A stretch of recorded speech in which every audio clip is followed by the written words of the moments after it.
Model ও অভিনেত্রী চাঁদনীর বাসা থেকে নগদ টাকা ও বিভিন্ন জিনিসপত্র চুরির অভিযোগ উঠেছে বাসার কাজ করা এক মেয়ের বিরুদ্ধে।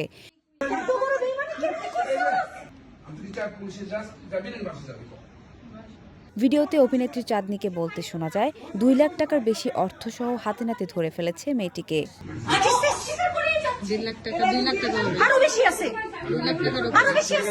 মেয়েটিকে শান্তভাবে জিজ্ঞাসা করলে আর কি কি নেওয়া হয়েছে তা বের করতে বলা হয়।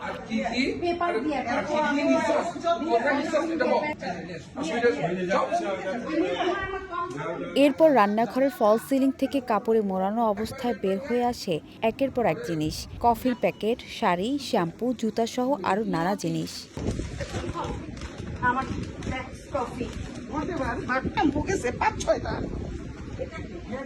ভিডিওতে চাঁদনীকে বলতে শোনা যায়, মেয়েটির বয়স মাত্র ১৩ বছর।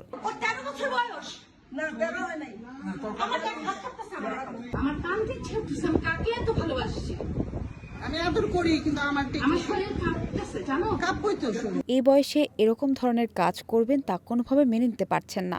এক পর্যায়ে চুরির কারণ জানতে চাইলে মেয়েটিকে বলতে শোনা যায়, এমনি করেছি। ভিডিওটি সামাজিক যোগাযোগ মাধ্যমে ছড়িয়ে পড়ার পর শুরু হয় নানা আলোচনা ও সমালোচনা।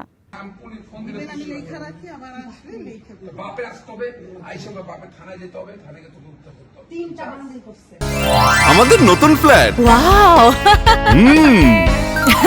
নতুন সোফা, সোয়ান 4